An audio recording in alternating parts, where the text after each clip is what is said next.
Centro Digital presenta Leyendas. Dirige Alfonso Pocho Harb. Invitada especial Mariuxi Febres Cordero. Una producción de Centro Digital. ¿Cómo están, amigos videntes y oyentes a través de Radio Centro 101.3 y en las diferentes redes sociales de Radio Centro 101.3, el YouTube también Pocho Harb y los Facebook de Radio Centro 101.3 y Alfonso Pocho Harb? Bienvenidos a esta nueva edición del programa Leyendas. Ya hemos estado con Andrés Gómez, con Carlos Vera, con Alberto Spencer, con brillantes jugadores de la historia del Barcelona, y hoy tenemos una invitada especial.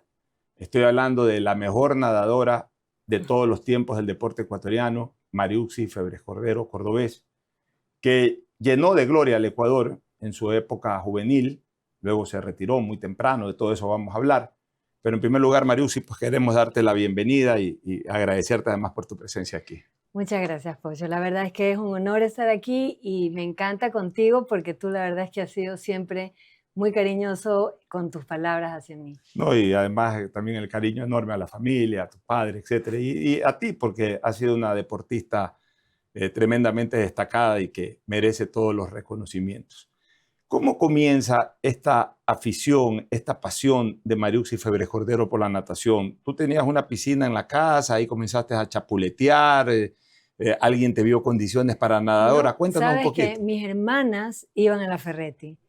Y que era en Urdesa en esa época. Era en Urdesa, exacto. Y yo era la más chiquita, yo tenía 5 años, 6 años cuando comencé a ir.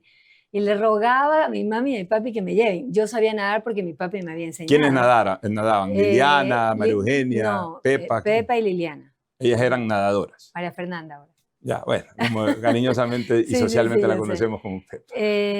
Y nada, y rogaba para que me lleven y eventualmente me llevaron. Entonces fui, yo tenía 6 años, a la piscina chiquita. La Ferretti tenía una piscina chiquita y una grande. Y el mismo día que entré, cuando me hicieron nadar en la chiquita, me pasaron ya a la de grande. O sea, aprendiste a nadar ahí, en la chiquita, en el mismo día. Yo sabía nadar. A mí mi papi me había enseñado. ¿En dónde te había enseñado? En mi casa. Ustedes tenían piscina ahí. Sí, ajá. Me imagino que ya ibas a la playa, en el mar también algo nadabas, sí, supongo. Sí. O sea, tú ya entraste a la Ferretti, a la piscina chiquita, sabiendo nadar. No braceando perfecto ni nada, pero flotando perfecto. Asumo que vieron algún tipo de aptitudes y me pasaron enseguida. ¿Quién? A la ¿Pepe grande. te vio directamente o algún otro profesor? Bimba. Bimba Balaza, que era la esposa. Ajá. Y que también era una gloria de la natación. Ok, muy bien. Estamos hablando de 6 años, que Liliana y María Fernanda estaban en la piscina grande y de repente a ti te meten en la piscina grande. Ellas eran mayores. Comenzaste a nadar con ellas, a entrenar con ellas. ¿Cómo era el entrenamiento? Bueno, al principio era como, me acuerdo que lo hacían a lo ancho de la piscina. Habían muchísimos nadadores y nada, comenzamos a entrenar. Supongo que me comenzaron a enseñar a bracear bien y todo lo demás, y eventualmente me prepararon para el primer torneo, que creo que era el Universo. Claro, habían torneos del Universo, torneos interclubes también. Sí. Sí. Y ya para aquello, tus hermanas, que obviamente se prepararon solamente para lo deportivo, no para lo competitivo, o también intentaron. También intentaron lo competitivo. Tú le dices eso a Liliana y Liliana se pone brava. Te dice, yo también entrenaba con ella. O sea, competitivamente. Sí. Muy bien. Sí. ¿Y participaron las 3 hermanas en estos torneos? Participamos las 3, no me acuerdo cuál habrá sido el resultado de ellas. Pero lo que sí me acuerdo es que era en la piscina olímpica. Claro, y 50 metros. La piscina olímpica en esa época tenía un pozo negro, y me daba pánico pasar. Yo tenía 6 años, claro. Y yo sentía que me iba a salir un tiburón. Yo entiendo, es una cosa de niños. Una niña de 6 años. Y me daba pánico pasar. Y me acuerdo a mi papi parado diciéndome, sí, tienes que pasar. Y le decía, no, voy a cerrar los ojos porque yo no puedo pasar. Y cuando fui, al cerrar los ojos, me desubiqué y comencé a dar vueltas en el centro, en ese hueco. Y no sabes el pánico que me dio. Siempre me acuerdo de ese miedo. O sea, miren esa anécdota especial, Siempre ¿no? me acuerdo del miedo, porque abajo había sillas. Tu primera competencia a la larga fue un revés. Sí, bueno. Porque pero fue la primera competencia, apenas con 6 años. Sí. Muy bien, pero me imagino que Pepe y Bimba, Pepe Ferretti y Bimba Balaza de Ferretti en esa época, seguían contigo, entrenándote. ¿Cuándo tú sentiste que ellos ya veían en ti un perfil de nadadora competitiva. Desde esa primera competencia. Ah, desde esa primera Gané competencia. todas las competencias. Gané todas, porque yo... O sea, aparte de esa que te diste vuelta ahí en la mancha negra. No, eso es en entrenamiento. A la hora de competir, no. Ah, eso fue en entrenamiento. En el entrenamiento. Ah, ya, es que yo entendí que fue en la primera competencia. No, ese fue el primer día que me llevaron para que me tiren esta piscina. Ah, ya, o sea, para reconocer la piscina olímpica. Exacto. Sí. Ah, ya, pero en la competencia, en la primera competencia ganaste. Gané todas las que competí, creo que fueron 6. De 6 años. Sí. Y ahí ya Pepe, ¿qué dijo? Te quedas aquí. Ahí me cogieron a cargo. Bueno, ahí perfecto. Nunca más me quedé ya, libre. muy bien. Ahora ya vamos a ir a la parte competitiva, nacional e internacional de Mariuxi. Pero es importante, porque ella ha mencionado 3 veces mi papi, mi papi, mi papi. El padre de ella fue el ingeniero León Febres Cordero Rivadeneira, expresidente de la República, gran líder político, maestro personal en la política y amigo especialmente. Pero en esa época se hablaba de que había una niña llamada Mariuxi Febres Cordero, que era una gran nadadora, pero había un padre ahí que estaba al pie de la pileta en los entrenamientos y en las competencias, tomándole el tiempo y exigiéndole que mejore el tiempo y que la despertaba a las 5 de la mañana y que la llevaba a la pileta, me imagino, de la Ferretti. Cuéntanos un poco esa relación con León Febres Cordero, padre, en tu época como nadadora. Fueron 10 años, de los 6 a los 16, intensos, verdaderamente intensos. Esa personalidad, como tú lo conocías, la tenía 100% volcada en mí. Se preocupaba de absolutamente todo. Era perfeccionista. Era perfeccionista y era muy disciplinado. ¿Él te llevaba los tiempos? Él me llevaba los tiempos. Bueno, también estaba con Bimba y con Pepe después, pero yo nadaba y él caminaba. Ah, te iba acompañando. Él caminaba porque me hacía así, todos los entrenamientos. A mí nunca me tocó ese entrenamiento lindo, rico, me dio un calambre, nunca en la vida. ¿Te nadabas, por ejemplo, ya en los entrenamientos cuando eras competitiva? ¿Qué te nadabas? ¿100 piscinas? No lo sé por piscinas, nadábamos entre 14.000 a 20.000 metros diarios. ¿Diarios? Diarios. O sea, estamos hablando por lo menos de unas 500 o 600 vueltas. Estoy hablando vueltas. ya, no a los 6, pero un poquito más grande. Y de ahí trotábamos 12 kilómetros. Pepe iba en moto, nosotros corriendo en las lomas de Urdesa. Ah, en las lomas, ahí entrenaba. Sí, y hacíamos 2 horas de gimnasia. Para sacar piernas especialmente, que son tan necesarias en la natación. Hacíamos 2 horas de gimnasia. Es más, yo la otra vez me acordaba, cuando ahora hago gimnasia, hago tríceps, me acuerdo que si hacía un mal tiempo, Pepe me castigaba y me decía 300 tríceps, y era 300 tríceps. O sea, hoy en día 300 tríceps no los hago. Pepe era un gran maestro, ¿no? Sí, en la natación. No, yo tuve muchísima suerte. Pero aparte de Pepe, ¿quién más en algún momento te cogió a cargo de los entrenadores ecuatorianos? Solamente Bimba, y Pepe y mi papi. Ya, fueron las 3 personas que... ¿Tú nunca tuviste entrenador internacional? No. En esa época se estilaba poco. En algún momento sí hubo la consulta de mi papi con algunos de Estados Unidos, me acuerdo de California, pero nunca lo tuve a nivel personal yo, como entrenador mío. Bueno, en la época en que tú eras nadadora, Mariuxi, estamos hablando, tu ciclo más importante debe haber sido entre el 72, 73 hasta el 76, 77. Exacto, 76. ¿No? Ya, en esa época León todavía no entraba activamente a la política, había sido senador funcional. Claro. Ahí era el papá de Mariuxi. Claro, ahí era el papá de Mariuxi, sí. y el exitoso empresario del Grupo Novoa. Era una persona más vinculada al área productiva, empresarial. Él se daba el tiempo, ¿cómo era el tema? O sea, ¿a qué hora te despertaba él, por ejemplo? Porque él te llevaba a la piscina. Sí, él me llevaba y nunca dejó de hacerlo. O sea, no sabes la cantidad de veces que me acuerdo haber dicho, por favor, que no se despierte hoy día, que no se despierte. Nunca pasó. Porque ¿A qué hora era esa despertada? Era 5:15 o 5:30. Y los días lunes me pesaba. Entonces me levantaba más temprano. O sea, es que me pesaba para ver si no había bajado 1 libra, porque si yo no comía bien, bajaba 5 libras. Entonces me atormentaba con la comida, se sentaba a verme desayunar, a verme comer, vitaminas, me daba unos polvos horribles, malísimos, de proteína seguramente. O sea, fue tu manager. Porque esa es la función de un manager. El entrenador es otra cosa, el que corrige en la piscina. Él era el manager. Yo siento que su tiempo estaba 100% dedicado a mí. Y él llegaba de trabajar tipo 6 de la tarde e iba a la Ferretti hasta las 8, que más o menos eran los entrenamientos. De la noche. De la noche. O sea, tú entrenabas a las 5 de la mañana, 6 de la mañana. Sí, exacto. ¿Hasta hasta qué hora? las 7:30, porque tenía que ir al colegio. ¿En qué colegio estudiabas, En la Mariuxi? Asunción. Ya. Y después, cuando era época de competencias, o sea, en todo lo que es vacaciones, entrenaba también al mediodía. O sea, 3 sesiones de entrenamiento. 3 sesiones de Y entrenamiento. entre todas sumabas esa cantidad de kilómetros que Exacto, hablaste sí. hace un rato. Claro, en el momento de la preparación para las competencias y todo lo demás. Bueno, muy bien. Entonces ahí hemos conocido... Dedicación absoluta y completa. Claro, o sea, hemos conocido varias cosas.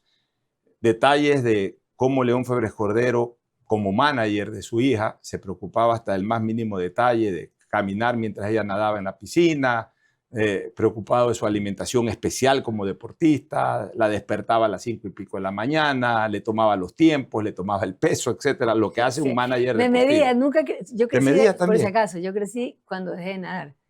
Mientras nadaba nunca crecí, y era chiquititita, y yo competía en este deporte al lado de todas las demás que eran gigantes. Y él te medía con Me medía una vez frecuencia. al mes con la esperanza seguramente de que crezca. Qué maravilla, crecí qué maravilla, al además final. de relación padre-hija, de un padre. La verdad es que sí. Él confió siempre en que contigo tú ibas a despuntar en esto. O sea, porque una persona, un padre que se dedica de esa manera es porque tiene el olfato, la percepción de que está frente a una persona que puede destacar no solamente en la competencia local, sino también internacional.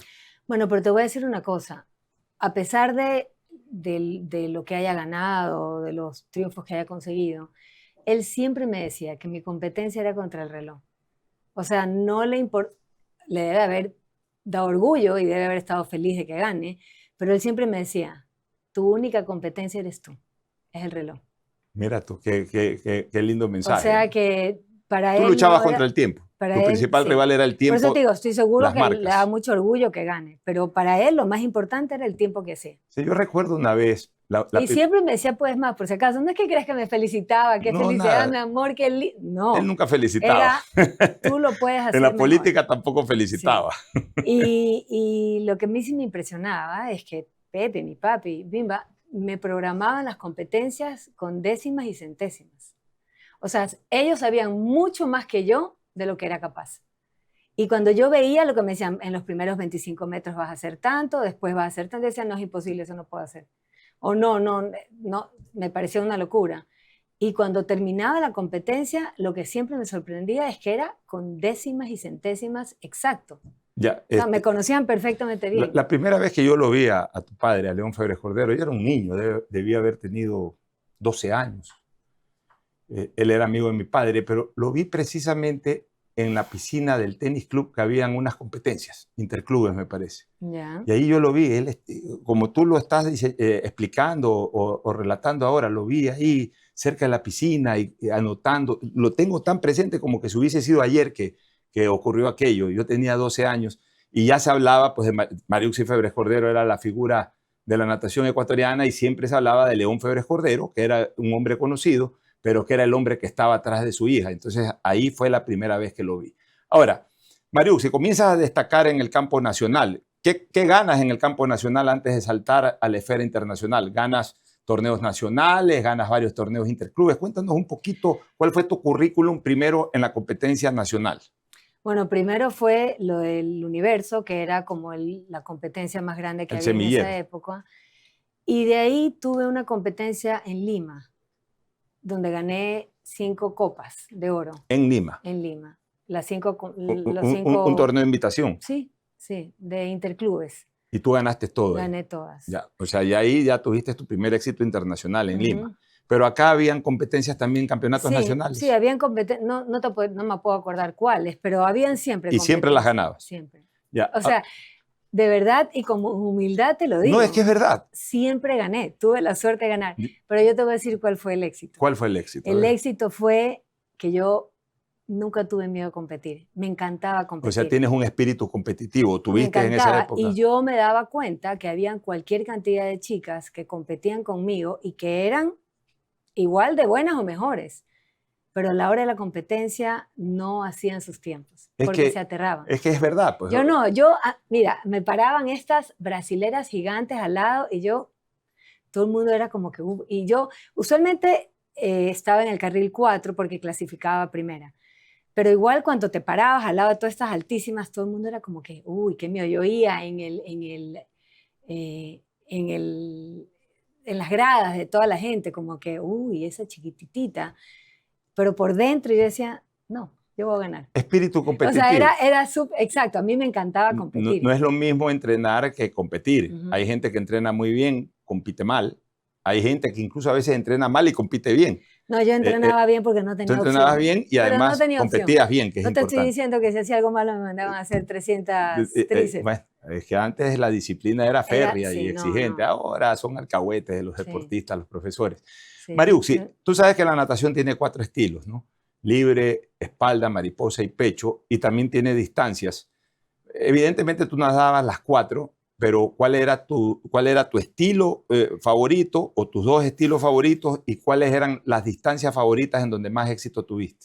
Mira, mi tendencia a ser mejor era en fondos, o sea, 200, 400, 800 metros libres. Tú eras fondista, Yo era nadadora fondista. fondista. Nada mariposa también, 100, 200 mariposa. La que me dijiste anteriormente, estilo libre. Estilo libre, Ya. sí. Mariposa, ¿qué hacías? Más corto. No, 100 y 200, 100 no, y porque 200. yo tenía hartísima resistencia. 100 y 200 para que la gente se ubique, son ida y vuelta de la piscina olímpica y en el otro 2 idas y 2 vueltas de la piscina olímpica. O sea, Sí. libre y mariposa. Sí. Pecho. No, pecho No era eras mi tú peor, fuerte. ni pecho ni espalda. Ni espalda. Pero sí competía también 4 estilos. 204 estilos. 100 y 204 estilos. 100 y 204 estilos. Y obviamente te fortalecías cuando te tocaba nadar libre y mariposa. Claro. ¿Y por qué, Mariuxi, pasa esto que es extraño? Los 2 mejores nadadores de la historia del Ecuador en hombre y mujer son Jorge Delgado y Mariuxi Febres Cordero. Libre y mariposa. Claro, que además coincidieron en la misma época. Obviamente Jorge es mayor, pero coincidieron porque en la época en que destacaba Jorge, tú ya también destacabas y estaba claro que esos eran los 2 mejores nadadores, hombre y mujer. Pero ¿por qué esa coincidencia de que también Jorge Delgado tenía como fortaleza libre y mariposa y tú también libre y mariposa? ¿Los entrenaba el mismo entrenador? No, nada.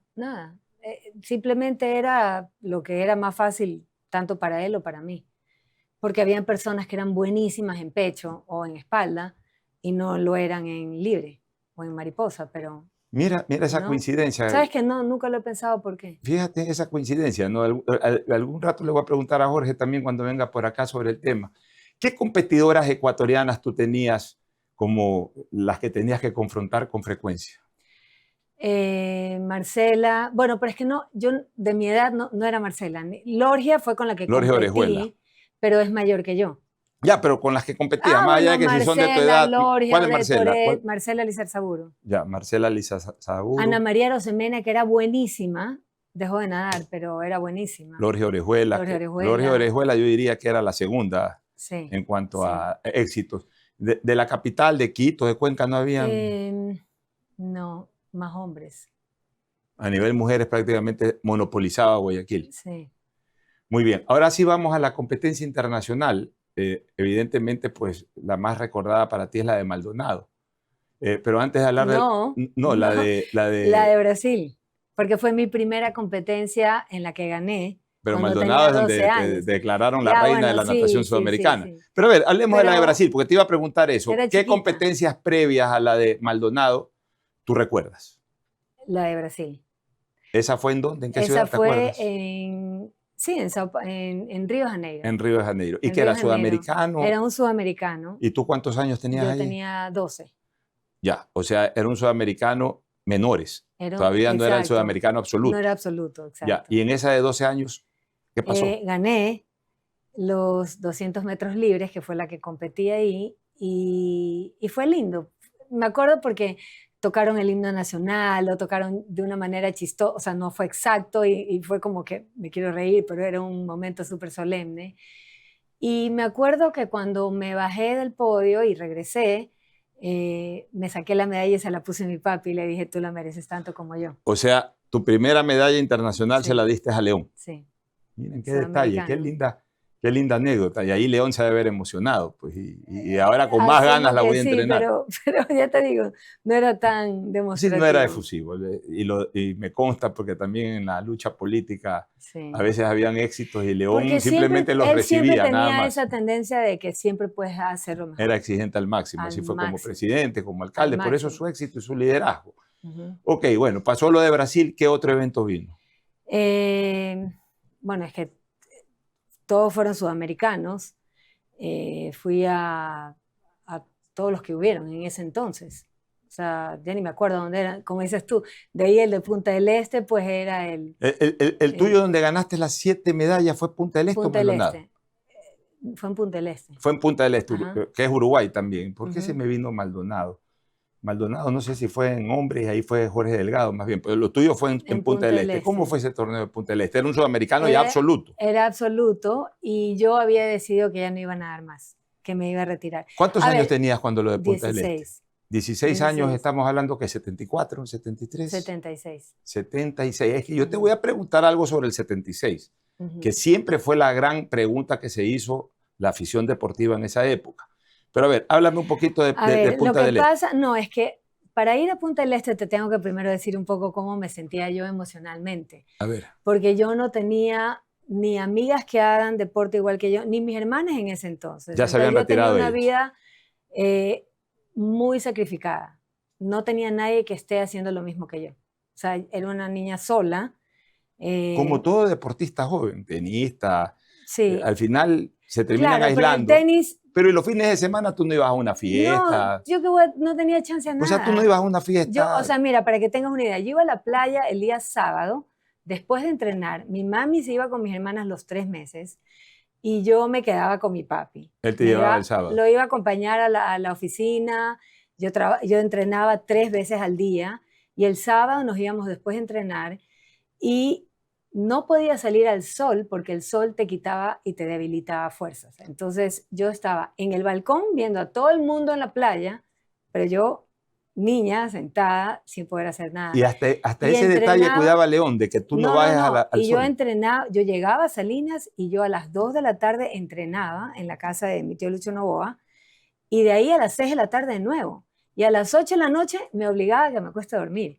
Y el departamento que tenía era un departamento chiquititito frente al yacht, donde todo el mundo tenía música, a todo volumen, era toda una fiesta.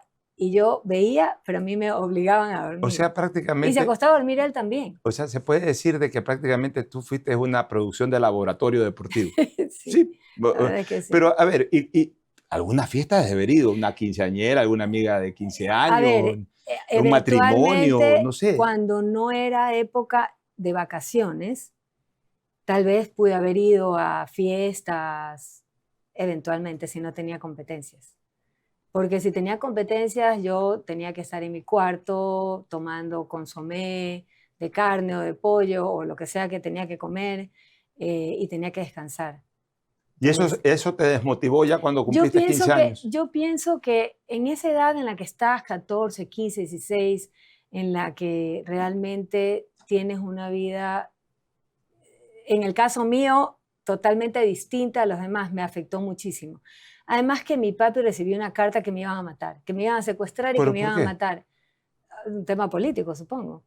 Y Y entonces, direccionaron esa carta hacia ti. sí, decía a su famosa hija Mariuxi. Y Miren ese detalle que nadie conoce. y eso hizo que me pongan guardaespaldas y que yo sienta que si salía me iban a matar. O sea, tú andabas con guardaespaldas Yo mientras tenía, ibas a entrenar y exacto, todo. ajá, Miren ese detalle de que los recién 14 a se los conoce. 16. Entonces, ¿Y qué era, pasó en tu ser cuando daba todo esto de guardaespaldas, de no, que no podías ir a me fiestas daba miedo, me daba y ya miedo. querías largar de la natación? No, no es que quería irme a la natación, yo creo que llegó un momento, yo creo que comencé muy chica y fueron 10 años intensos, intensos, con una disciplina férrea, en la que yo no tuve en 10 años vacaciones, nunca, nunca. Es más, me acuerdo cuando me fui a una competencia a Estados Unidos que competía y me estaba muriendo, o sea, me sentía pésimo, salía y vomitaba y me dijeron, tienes que seguir compitiendo. Y pónganle algo, me pusieron una inyección de penicilina y tiene que seguir compitiendo y yo seguía muriéndome. Y nadie me entendía, era como, Mariuxi, o sea que porque yo no me podía enfermar. tú o sea, entre los 8, 9 años y los 16 que hiciste esta carrera deportiva, tú nunca hiciste, por ejemplo, un viaje familiar de placer a Miami, no conociste Disney World, nada de eso. O sea, no, que voy a haber hecho nada de eso, no. Yo increíble, no ¿no? El tuve, sacrificio de esta yo no tuve señora en esa nunca, época, una niña yo no tuve nada y de eso. joven muy Pero bueno, destacada. total es que tenía hepatitis en esa competencia. ¿En cuál? En la que te digo que estaba en Estados Unidos y que tuve que competir sintiéndome que me moría. ¿Y cómo te fue con la hepatitis y los resultados deportivos? Bueno, ¿Ganaste igual o ahí sí ya? mira, no me acuerdo tanto en qué puesto habré quedado. Tal vez no quedé mal, tal vez no quedé primera y quedé segunda. No lo sé, no me acuerdo. Lo que me acuerdo es cómo me sentía. Y el cargo de conciencia que tuvo mi papi después porque había tenido hepatitis, igual me hicieron competir, pero no tenía ni idea. Claro. O sea, pero es que yo, En esa mira, época tampoco yo era tan fácil competía diagnosticar. sí, no, y yo competía si yo tenía dolor de oído, fiebre, lo que sea. Salías a la cancha. En el caso mío nunca hubo chance a está enferma o se siente mal. Qué barbaridad. Nunca hubo eso. O sea, a mí pena no me tenía. Alguna vez me enteré, me confirmas o no esto, que justamente por esta crisis emocional que ya tú tuviste a los 15 años, se venía la competencia de Punta del Este. Yo no sé por qué me confundí con Maldonado, pero es Punta del Este. Terminaste negociando la participación en Punta del Este con tu papá, una especie de, ok, te doy gusto, voy a esta última competencia, voy a ganar todo lo que trataré de ganar, pero me retiro. ¿Fue así? Sí, lo que pasa es que yo antes había dicho, ya no quiero seguir nadando, pero te voy a ser honesta, a mí nadie me obligaba. Yo lo hacía porque mi papá era tan feliz, Por darle gusto a tu tan papá, feliz, para hacerlo feliz. que no es que él me decía, pero nada, por favor, no. Simplemente yo sentía que no podía hacerle eso. O sea, su dedicación hacia mí era tan grande que sentía que no podía dejar de Qué maravilla. hacer algo que a él lo hacía tan feliz. O sea, tú no eras tan feliz nadando, sino tu felicidad era saber que estabas haciendo feliz a tu papá. Exacto. Y para eso hemos hablado mucho de León como padre, pero ¿y qué vela en este entrenamiento, en esta vida deportiva de Mariuxi Febres Cordero tuvo doña María Eugenia? Eugenia. Nada. Doña Eugenia, ella entraba contigo, no, o para ella nada. A mí me tenía totalmente aislada mi papi. O sea, mi mami se tenía que preocupar de hacerme la comida, o sea, de qué comida me daban. Y de eso de ahí, pero de ahí... Pero ella nunca iba a la piscina, no, a las competencias. Pocas veces, a las competencias sí, a eso sí. A esas iba. Nacionales, internacionales. Yeah. Pero a los entrenamientos no. Es más, una vez que él se tuvo que ir de viaje, fue ella de reemplazo y se aburrió por algo, y se regresó. No, por algo viene y dice, pero tienes que hacer mejor, que no estás... Y todo el mundo se comenzó a reír a carcajadas porque dice, pero se acaba de hacer un tiempo de locos. O sea, y ella ya, es que yo quería también ser como tu papi. O sea, no. Oye, Mariuxi, y bueno, y para esa época, ya vamos a entrar, insisto, en lo de Punta del Este, pero para esa época, tu relación con tus hermanas, las que estaban participando anteriormente, como Liliana y María Fernanda, María Eugenia, ¿te veías con ellas o también como que estabas aislada por esto de la natación? Es que yo pienso que ellas nadaron hasta que yo era chica. Deben haber nadado hasta que yo tenía tal vez 12, no menos, 10 años. De ahí ya se retiraron e hicieron una vida juvenil normal. Normalísima. Y como tú estabas en cambio concentrada en el tema deportivo, ¿te aisló un poco de ellas o igual tú ibas atrás de ellas a reuniones, a fiestas? No. En ese entonces sí estaba aislada. Estaba 100% aislada. Nosotros somos súper unidas. Yo sé, por supuesto. Pero en ese entonces es que yo tenía una vida diferente. Era yo tenía la vida en que yo... La especie rara de la familia. Exacto, yo tenía que dormir, yo tenía que comer tales cosas. O sea, mi papi se sentaba a ver qué desayunaba y no se paraba hasta que no termine de desayunar lo que tenía que comer. O sea, era... No te dejaba comer un grano de arroz adicional a lo que tenías que comer. No, él hubiera querido que me coma más, pero que no coman menos. Se preocupaba de que no coman menos. Ah, eso es importante. Ajá. Bueno, vamos a Punta del Este. O sea, ya negociaste con tu papá, yo ya no quiero seguir en esto. No, yo no negocié, ojo. Pues no le advertiste de que ya te querías retirar. No, yo le dije, pero eso no era una negociación. Bueno, claro, pero... Era una opción, que por si acaso me tenía miedo. Él siempre me decía que me tenía miedo porque yo soy súper decidida. Y simplemente fue como que, ok, hasta aquí es la última vez y Punta del Este va a ser mi última competencia. Lo que pasa es que no era opcional, era mi decisión. Era determinante. Era mi decisión y él ha sido súper respetuoso, por si acaso, con mis decisiones. Y cuando un deportista va, usualmente compite una competencia o dos. En el caso de Jorge también, o el mío, eran 6. Eran O sea, la única carta de Ecuador real. pero es agotador, no solamente en el entrenamiento, sino emocionalmente y en el tiempo, porque tienes que tener más de una competencia en el día. O sea, es súper cansado porque tú compites en la mañana para clasificar y en la noche nuevamente. Entonces es realmente agotador. Pero yo a esas alturas estaba ya súper acostumbrada. Y cuando estuve en Punta del Este, de repente decidieron que querían que yo compita 100 metros libres. O sea, tú ibas a Punta del Este, que era un campeonato sudamericano importante, absoluto. Y que ya en tu mente, y ya se lo habías dicho a tu padre, era tu último torneo. Tú ibas ahí a nadar 100 libres. No, yo no iba a competir 100 metros libres. ¿Qué tenías iba planificado? 200, 400. 200, 400, claro, tú eras fondista. 100, 800. 800 no era en competencia internacional, creo. Ya, 200, 400. 100 mariposa, 100 mariposa. 204 estilos, ya ni me acuerdo. Ya, y te dijeron también entra a 100 libres. ¿Cuál fue? Y yo fue, no, ya no. No dijiste no. No, dije, no, ya no. Y no participaste en 100 sí libres. participé, porque mi mamá vino y me dijo, hazlo por mí. ¿Quién? ¿Tu mamá? Mi mami. O sea, tu mamá sí intervino al final. Intervino al final, sí. Y a propósito, ¿cuál fue tu equipo en Punta del Este? ¿Te acompañó tu papá, tu mamá, Pepe, Bimba? ¿Quiénes te acompañaron? En ese entonces era Pepe ya. Mi papi, mi mami, mis hermanas, no sé. O sea, fueron ya, sí. pero o sea, fuiste en todo caso con familia, o sea, no fuiste sola. No. En competencia siempre estuvo todo el mundo. Ya. En Guayaquil y también en Quito o cualquier afuera. otra parte. Bueno, exacto. entonces vienen estas participaciones en Punta del Este. ¿Qué competencias ganaste? Gané 100 metros libres, que fue la que no quería competir. Que fue chistoso porque encima fue la última competencia. Esa fue la última de tu vida. Yo ya se suponía que iba a terminar y me dijeron, vas a competir 100 metros libres. Y le dije, no voy a competir eso ahí. ¿Y cómo te convencieron? No, porque igual siempre hacía lo que querían. O sea... Te inscribieron y punto. Me inscribieron y la verdad es que a mí me gusta hacer lo que pueda complacer a los demás. Entonces, fue la última competencia de todas y fue súper reñida y fue con Lorgia justamente. Y cuando llegamos... ¿Qué fue, posta o individual? No, individual. Y cuando llegamos, que fue como puestas de mano. O sea, tú primero y Lorgia segundo. Sí. Al tocar y te miras a ver la pantalla que quedaste, se apagó en ese momento. Entonces no se sabía quién ganó. ¿Y tomaron manualmente? Regresó enseguida. Regresó enseguida. Pero me acuerdo que siempre cuando terminaba la competencia como que nadaba un poquito como para aflojar los músculos.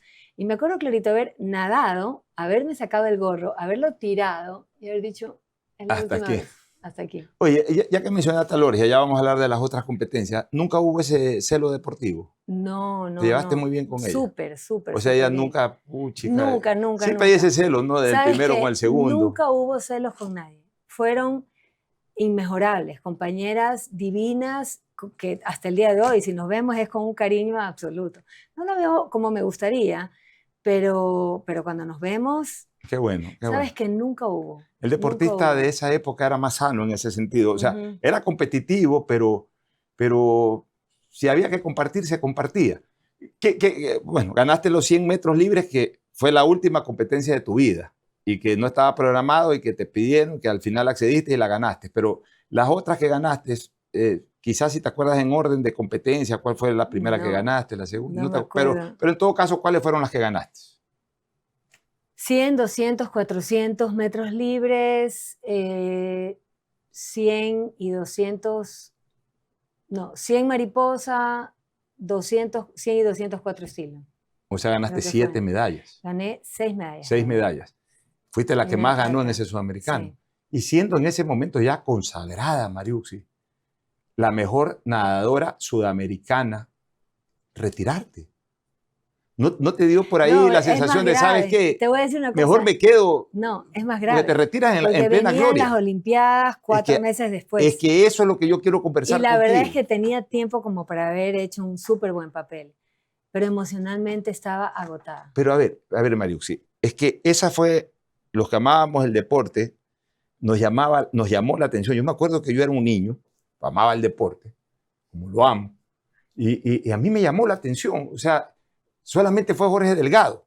Entonces yo decía, pero ¿por qué no va Mariuxi Febres Cordero, que acaba de ser campeona sudamericana? ¿Qué pasa? Evidentemente en esa época no habían estos programas, no habían las programaciones deportivas que hay ahora, no habían las redes sociales, uno no se enteraba como se entera ahora. Pero cuéntanos la verdad, o sea, después de ganar 6 medallas sudamericanas y ser la mejor nadadora sudamericana y tener tiempos para pelear una olimpiada, no hubo, o unos Juegos Olímpicos, no hubo nadie que te convenza. León ya dijo, está bien, ya no vayas, no vayas. O sea, ¿qué pasó? No, te voy a explicar algo. Cuando un deportista está en un agotamiento emocional como el que estaba yo, no se trata de convencerte, porque si te convencen no llegas a nada. No tienes logros, no tienes éxitos, porque no estás involucrada no solamente con tu mente, sino con tu corazón, que es fundamental para lograr algo. Pero tú como deportista, Mariuxi, pero tú como deportista, ¿eras consciente de lo que eran unos Juegos Olímpicos? ¿Sabes qué? Siempre he dicho que nunca me arrepiento de las decisiones que he tomado en mi vida. Y esa es una que me la han preguntado muchísimas veces. Pero creo que aún hoy puedo sentir cómo estaba en ese momento. ¿Pero te arrepientes? Nada más. ¿O no? La verdad. Porque en la vida uno algo puede hacer que se arrepienta. Yo sé. Tal vez sí. Tal vez me arrepiento de, no te voy a decir de haber dado logros para mi país, pero tal vez a nivel personal. ¿Sabes qué? Me siento satisfecha con lo que hice. Claro. Porque di lo mejor de mí. Porque, pues, ¿sabes por qué, Mariuxi? ¿Y por qué te hago esa pregunta? Porque si es que tú hubieses ganado esas medallas sudamericanas, por ejemplo, el 75, un año para las Olimpiadas, ya estoy aburrida de esto, me voy. Pero faltando 4 meses, no valía la pena hacer el último gran esfuerzo. Tú sabes que nunca lo he pensado hasta este instante que estoy hablando contigo, que qué tal si tal vez el que mi competencia siempre fue contra el reloj fue mucho más importante que el ganar un torneo mucho más relevante como las Olimpiadas. O sea, al final, tú estás contenta con haberle ganado el reloj, haber hecho marcas. Tal vez. No lo sé, nunca lo he pensado, lo estoy pensando en este momento. Mira tú, mira cómo... O sea, me has hecho llegar tú a pensar si tal vez es eso, porque es cierto, el reconocimiento de algo como las Olimpiadas, sobre todo que tenía tiempos. Mis tiempos eran como para Eso te quería preguntar. Cuando se desarrolló las Olimpiadas en Montreal 76, salían en los periódicos los resultados, los tiempos de las personas que ganaban, las mujeres en este caso que ganaron oro, plata, bronce en las competencias que tú hacías.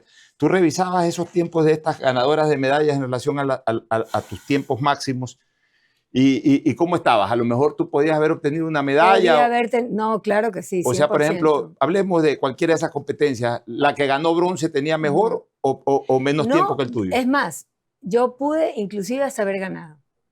Porque yo lo que sí había demostrado siempre es que en competencia era mejor que nunca. O sea, tú mejorabas tiempos en la competencia. La verdad es que estamos descubriendo esto y qué pena que el país se perdió de una deportista de élite que pudo haber ganado hasta medalla por una situación más de conflicto interno consigo mismo.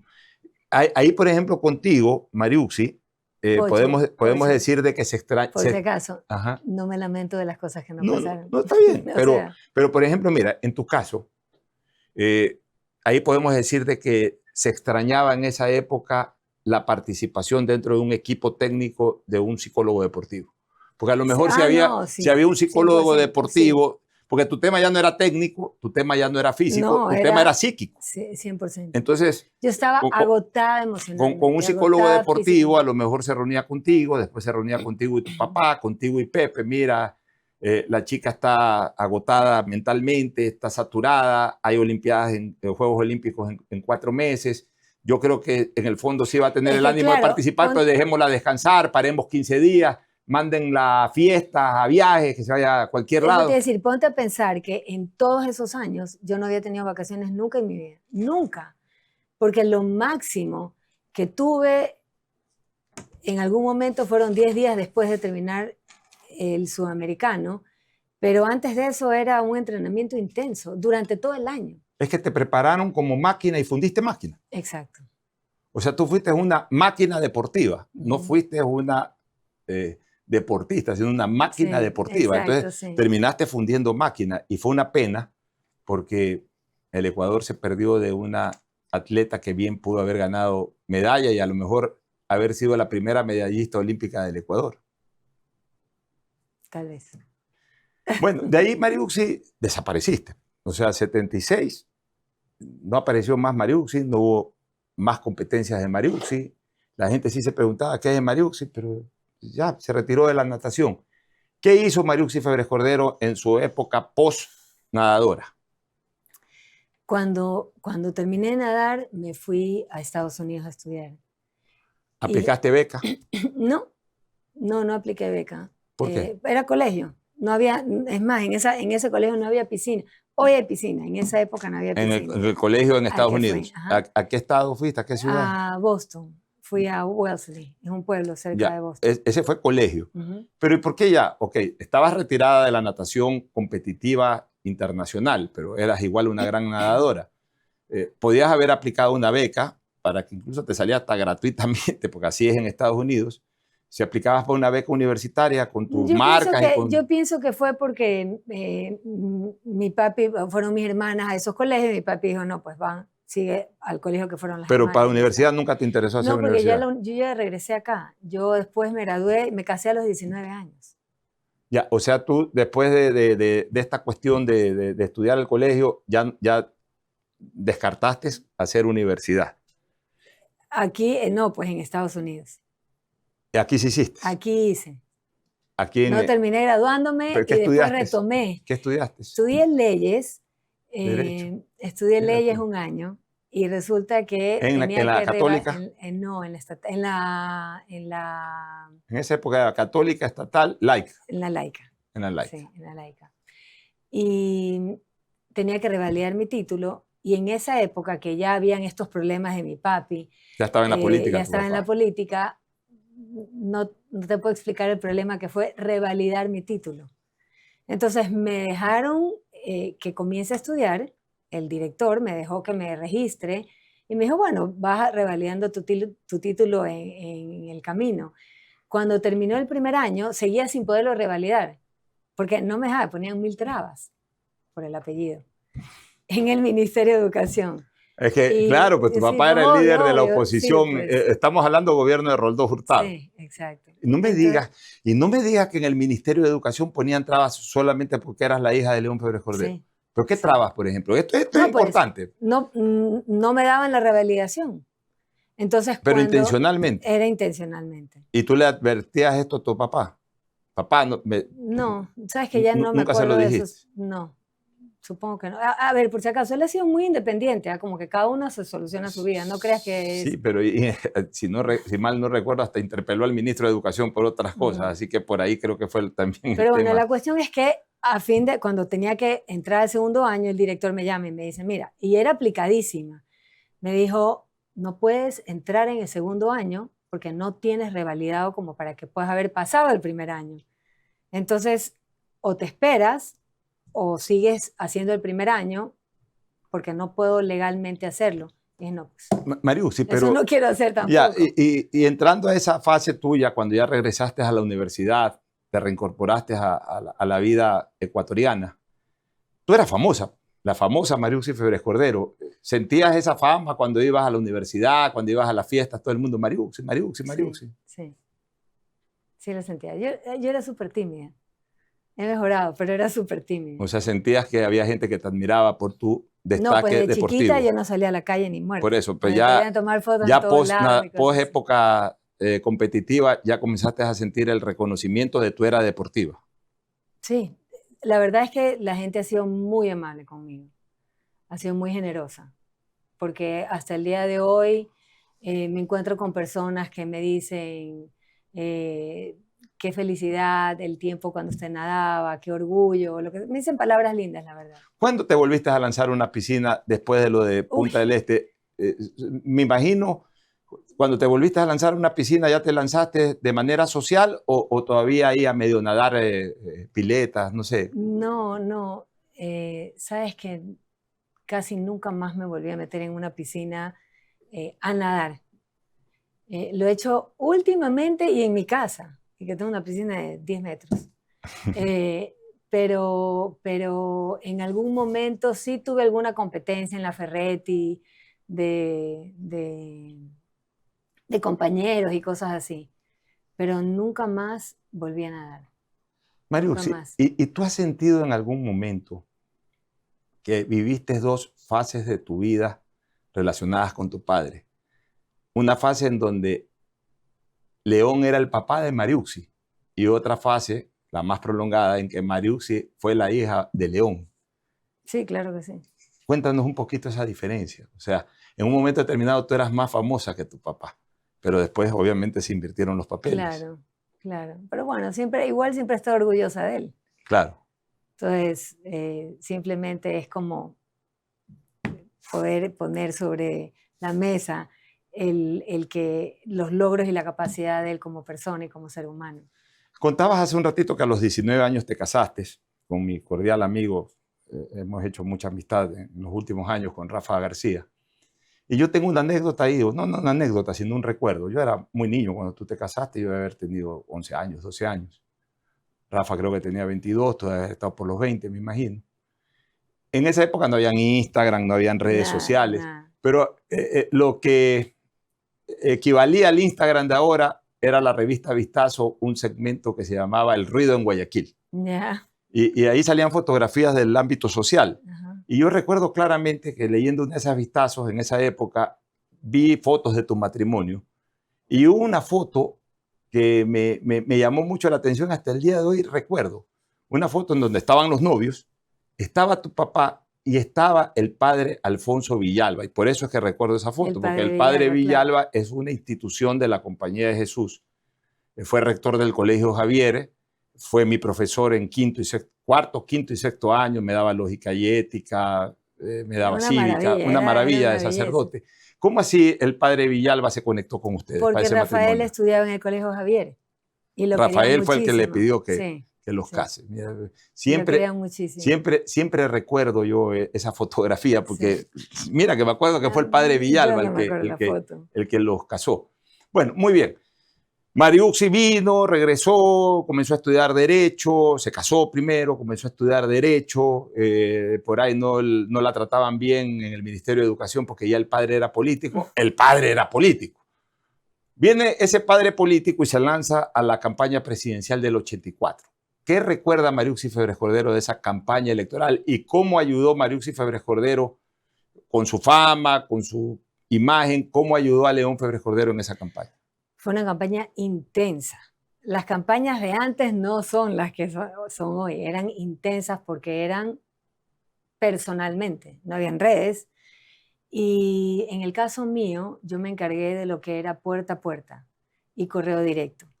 O sea, yo iba por todo el país y era una puerta, saltaba una casa, otra puerta, visitando. Ustedes inauguraron este sistema electoral de puerta a puerta. ¿No?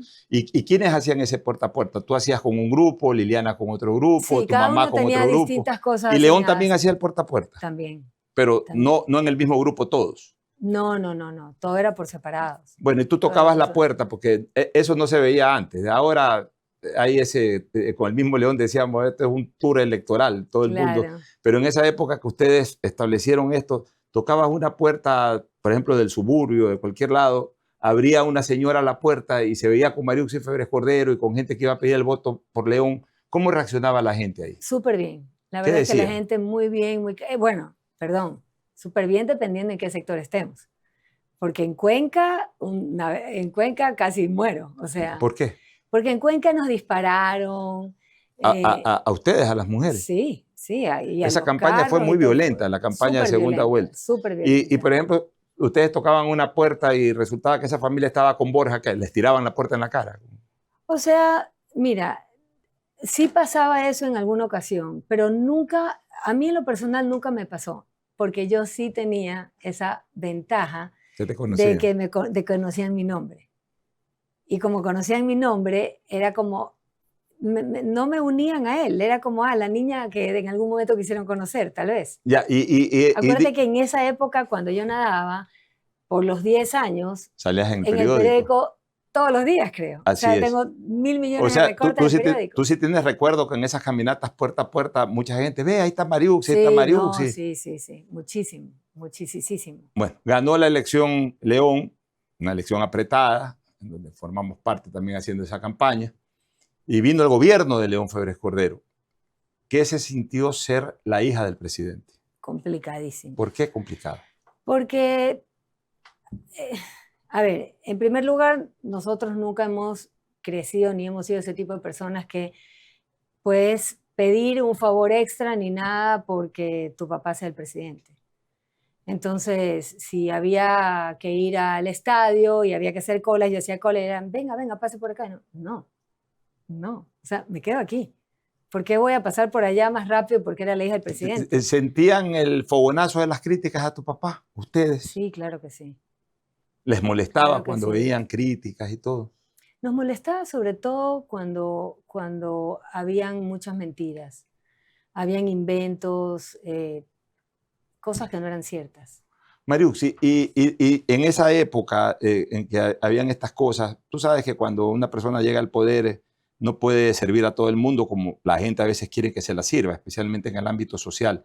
¿Tú sentiste que algunas amistades de tu papá o algunas amistades tuyas se distanciaron por el ejercicio del poder de León y porque a lo mejor no les daba gusto en alguna cosa? ¿Sabes qué? Yo tuve la suerte, la inmensa suerte, que como trabajé en todos estos sectores pobres, pude ayudar a muchísima gente,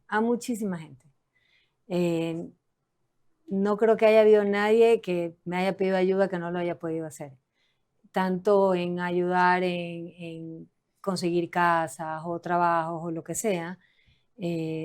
Tuve la inmensa suerte de que lo pude hacer y no me acuerdo de amigos que me hayan pedido algo. O que a lo mejor no lograron algo en el gobierno y se resintieron contigo. No recuerdas ¿Sabes qué? eso. Siento más a mi hermana María Eugenia estando en esa posición. Como que tenía amigos que le decían en algún momento críticas.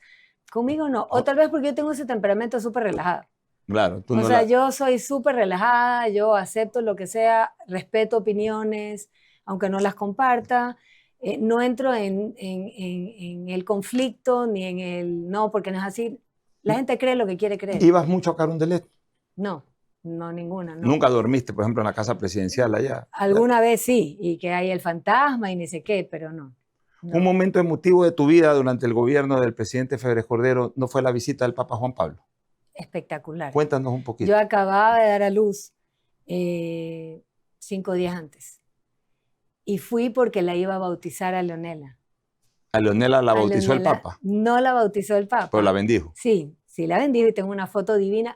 Fue lindo porque fue una reunión en el Palacio y me acuerdo Gonzalito que le fue a jalar la bata y le dijo... Gonzalito, el hijo de Liliana. El hijo de Liliana, le dice, era él y Rafaelito al lado.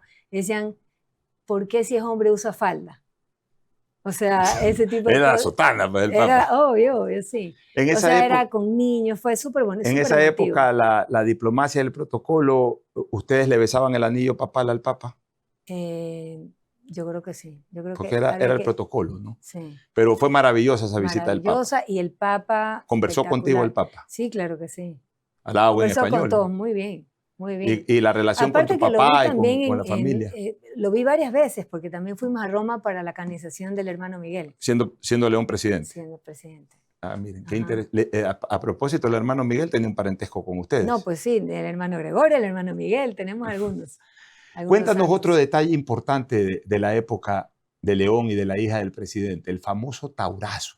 ¿Cómo lo viviste cuando te enteraste? ¿Cómo te enteraste que tu papá lo habían secuestrado? Para mí fue terrible. Cuéntanos un poquito. Yo estaba en la playa, me había ido a la playa con mis hijos y no tenía teléfonos ni nada, no tenía nada. Y de repente mi hija, Leonela, tenía un radio Fisher Price y viene la empleada y me dice... acaban de hacerle algo a su papá porque están diciendo en el radio que lo han matado. ¿Qué? Entonces me dice, sí, escucha. No, entonces traté de escuchar Y de No había repente, celulares en esa época. no, pues no había celulares. Y dije, no, tengo que irme en este momento a Guayaquil. Pero yo tenía en ese entonces 5 guardaespaldas. Acuérdate que mi papi tuvo este combate contra todo lo que Los era... Alfaro vive y todo eso. Exacto. Y teníamos amenazas constantes, pero todo el tiempo. ¿Te regresaste y? Entonces, no me regresé. Cuando yo me iba a ir en el carro, viene un camión de militares, porque ellos sabían a dónde estábamos todas, a recogerme. Y me dicen, tenemos la orden de llevarla a la base naval. Y le dije, no, yo me voy a regresar a Guayaquil. Me dicen, no, se tiene que regresar a la base naval porque ahí es la orden que tenemos, aparte que todos los carreteros están cerrados. Y le dije, pero no me pueden acompañar ustedes para ir a Guayaquil y no allá. Me dicen, no, tiene que venir con nosotros. Entonces me treparon. Y fueron a la base naval, a la base naval de Salinas. De Salinas. ¿Y cómo Entonces, recibías las noticias? ¿Y cómo manejabas la angustia? Ellos súper amables, no sabemos qué ha pasado, que ni sé cuánto. Llamé a mi mami, que estaba en Quito, y le digo, ¿qué hago? Estoy aquí. Y me dice, quédate ahí, yo me quedo súper tranquila con todos ellos son todos excelentes y súper a favor de tu papi. Y yo no sabía cómo decirle, ¿y qué tal si se viran? O sea, yo estoy en una base. Y termina siendo hasta prisionera. Exacto. Te digo, ¿y si se viran? Y mi mamá me dice, uy, tienes toda la razón. ¿Qué hacemos? Le digo, me tengo que ir. Y me dice, pero no hay cómo irse. Bueno, tengo que ver cómo me voy. ¿Y te quedaste o te fuiste? No, me quedé. No me podía mover de ahí. Y queríamos ver cómo me iba y no había forma de que se muevan los carros ni nada. Y la base aérea no permitía que me recoja una avioneta, ni un helicóptero, ni nada. Entonces, a las 4 de la tarde, logré que un helicóptero me recoja en la playa. Y salimos corriendo, nos subimos y me fui. Y llegué a la casa de mi hermana María Eugenia. ¿Y ahí cómo controlaban la situación ustedes? ¿Cómo se informaban? Sabes que estábamos súper desinformados. Nos habían dicho que... ¿Temían por la vida de tu padre? No, 100%. 100%. Aparte que conociéndolo, sabíamos que él le iba a ser muy complicado este tema de entrar a negociar, ni mucho menos. Entonces pensamos, lo van a matar. ¿Sabes cuál fue el momento más impactante en la vida de León? Así de impacto terrible. Nunca se los contó. Seguramente firmar ese documento. No. ¿Cuál? En ese momento, en Taura. Para que veas la ferocidad de quienes lo secuestraron. Cuando disparan ya, pero bueno, ahí... Y se mueren los de al lado. Se mueren ahí unos guardaespaldas, o sea, unos protectores del presidente, pero no. Me contaba León que cuando lo llevaban a la oficina, ¿cómo se le llaman esto? Al cuarto de casino de oficiales, no sé qué cosa. Cuando lo llevaban para allá, él ve prácticamente a 2 o 3 metros como con un fusil, uno de esos militares insurrectos le dispara en el cráneo a un herido y parte del cráneo salta y queda posada en el capó de un carro. Dice León que cuando vio eso realmente se estremeció. Eso no me acuerdo. Te lo cuento para que veas la gravedad del hecho. Bueno, pasó Pero a él sí le decían, disparaban y le decían, acabamos de matar a tu hermano, acabamos de matar a tal, acabamos de matar a tal. Pero no era verdad. No era verdad, pero bueno. Para obligarlo a firmar. Bueno, ¿cuál fue el sentimiento de ustedes cuando ya en televisión se transmitió? Eso lo hizo Teresa Arboleda, que hizo la cobertura de eso. En algún momento cuando venga Teresa acá también se lo vamos a preguntar. Ya cuando ustedes vieron que León, el presidente, ya estaba en el bus con los militares, con los ministros, ya saliendo, etcétera, ¿cómo se relajaron totalmente recién en ese momento?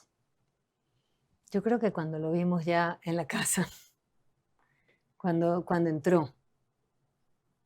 O sea, bueno, la verdad es que fue como un regalo saber que estaba vivo. Pensábamos que lo habían matado. Miren eso. Sí, pensamos que lo matado. habían Y además matado. porque en esa época no se privilegiaba la información como ahora a través de las redes sociales. Mariux, si pasa algo en 1989, tú ya habías contraído segundo matrimonio con Miguel Orellana y a León y a Miguel los acusaron del tema Rangacid. Acusación que por supuesto la desvirtuó totalmente León, porque León puede decirse cualquier cosa de León, pero nunca estuvo comprometido con nada irregular, ni como alcalde ni como presidente. Pero en la política es así, le quisieron encontrar la quinta pata al gato en el tema Rangacid y lo involucraron también a Miguel. Tú ya estabas casada con Miguel. Creo que Miguel tenía orden de captura, León no. De lo que recuerdo, Miguel terminó, me imagino contigo, terminaron cambiándose a la casa de Urdesa de León y ahí de alguna manera estaban un poco protegidas. ¿Cuáles son tus recuerdos de ese suceso de Rangací? Bueno, fue terrible porque la verdad es que no importaba cuántas pruebas demuestren, eh, las descartaban como que no era real. Después fue, no sé si te acuerdas tú cómo fue toda esa historia de cómo se Claro, dieron yo cuenta la que era cubrí muy cerca de León esa historia. Durán, era Durán, el que había escrito como mi papi se llama Motreto, este libro de instrucciones en el que le decía al juez cómo tenía que actuar y descartar todo lo que les presentaban. No recuerdo Bueno, mira, exactamente la el persona. asunto fue que ellos, bueno, mi papi súper organizado, tenían todos los documentos que firmó, todo, tenía absolutamente todo. Entonces fue simple, hay que entregar las pruebas de descargo de que se le entregó el dinero a Rangasid para la lucha antiterrorista. Ya, pero mientras eso se daba, que era lo político y lo jurídico, había esa espada de Damocles que a Miguel lo estaban buscando porque tenía orden de prisión, etcétera. Ustedes pasaron encerrados ahí, ¿qué? 3, 4 meses en la No, casa. pues, 1 año, 8 meses. 1 año, 8 meses. 1 año, 7 meses. ¿Y tú sentías que en cualquier momento tu papá y tu esposo podían ir a la cárcel? ¿Tenías ese temor? Por lo político, más que por lo jurídico, por lo político. Yo no creo que mi papi, creo que Miguel, porque era a quien podían hacerlo. Con mi papi era un poco más difícil por su peso político. Claro. Porque aparte todo era inventado. O sea, yo que sí sabía la verdad, yo que sí veía los documentos, no entendía cómo podían decir, a ver, por ejemplo, Rangasid vino a Ecuador a declarar que él había recibido el dinero para esto y le pusieron orden de prisión, se tuvo que ir. Se fue a declarar a Miami, al consulado, y le dijeron que no podía aceptarle porque tenía que hacer declaración en Ecuador, pero en Ecuador le habían puesto orden de Orden prisión. de prisión y no podía Ya declarar. no se podía declarar. Entonces, bloquearon todo para que nada funcione, o sea, como que no existía nada, y los documentos legales que habían, para ellos habían desaparecido, y las copias que sí existían, no las tomaban como válidas. Entonces seguían inventándose. Y tú tenías temor de que en cualquier momento se metan a la casa a sacarlo a Miguel. Sí, claro que sí. Claro Vivieron que sí. con ese Mi temor. papi no salió por 3 meses de la casa, Y ustedes porque un sentía año, que mientras él estaba ahí no iba a salir. y ustedes 1 año, 8 meses. Sí, bueno, yo sí trabajaba todos los días, pero la cuestión es que Miguel, por hacer las cosas mejor, porque el abogado era desorganizado con los papeles, y mi papi organizadísimo, y Miguel también, llama al asistente del fiscal, no me acuerdo cuál es la palabra exacta, y le dice, soy el asistente de Pasquel, Zambrano Pasquel, de Zambrano que era el Pasquel, abogado de León. de Zambrano Pasquel, que me llamo Juan, y quiero pedirte que me mandes a mí las copias para tenerlas ordenadas. Y él se hace amigo de este asistente. Y un día que lo llama por teléfono para pedir, un día que lo mete en algo mucho más grave, ya Miguel decide llamar a él a decirle, llorando, soy Miguel Orellana, me he hecho pasar por Juanito para que me entregues los documentos, como los papeles que les entregaban Claro. por ley, pero quiero decirte que es a mí al que me han hecho esto. Pero cuando lo llama, le contesta borracho y le dice, no puedo creer, qué injusticia todo lo que están haciendo, que ni sé qué, que ni sé cuánto, este viejo tal por cual que ha dejado su libro de instrucciones encima de la mesa. Y le dice, ¿libro de instrucciones? ¿Qué libro de instrucciones? El libro, pues, con el que tiene que seguir el juicio, y todavía va por la mitad. O sea que era todo direccionado. Todo direccionado. Entonces Miguel lo convence, no sé cómo, que se lo mande a Guayaquil. Y se lo manda a Guayaquil. Y en un momento, me acuerdo clarito que cuando lo ve Jaime Nebot, dice, aquí se terminó todo. O sea, qué locura esto. La prueba de la politización del proceso. Durán Díaz era. Edmundo Durán Díaz. Edmundo Durán Díaz. Bueno. Él lo había hecho. Y la suerte fue que cuando mi papi, en todo su dominio escénico, sale con este libro, el juez, que no sé por qué se me olvida el nombre de él ahora, en vez de decir, no lo conozco. Dijo, se me han robado algo en mi escritorio. Y en ese momento se incriminó, porque ¿cómo tienes un juicio terminado cuando vas por la mitad? Así es. Miguel Orellana fue un hombre de mucha confianza de León, fue su secretario, fue secretario de la presidencia Sabía durante los dos, hasta cómo claro, pensaba. en los 2 primeros años. Luego ya se acabó el gobierno de León Febres Cordero, contrajo nupcias con Mariuxi, pero siempre fue el hombre de confianza. Yo tengo una anécdota, ya en los últimos años de León, llegamos a Quevedo en un avión para hacer alguna actividad política en Quevedo. Y obviamente los militares lo recibieron muy bien a León.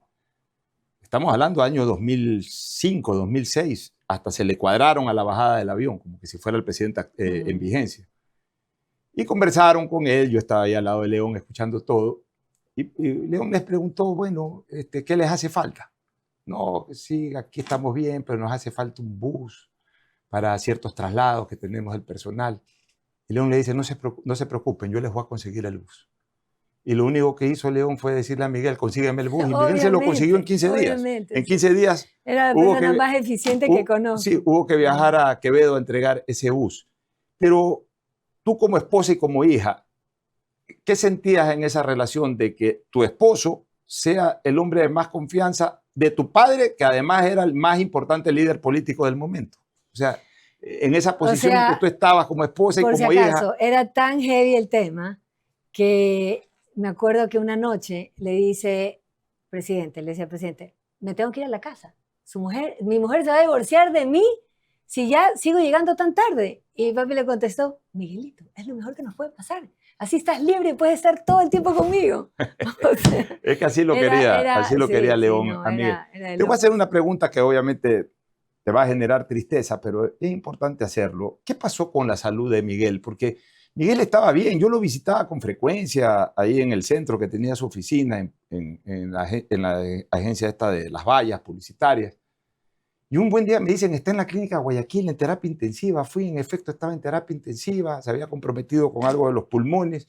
Después se fueron a Panamá y finalmente a Cleveland y duró casi un año hasta que llegó la triste noticia del fallecimiento de Miguel en el 2013. ¿En qué momento se le deterioró la salud? Porque él era una persona que aparentaba ser sana.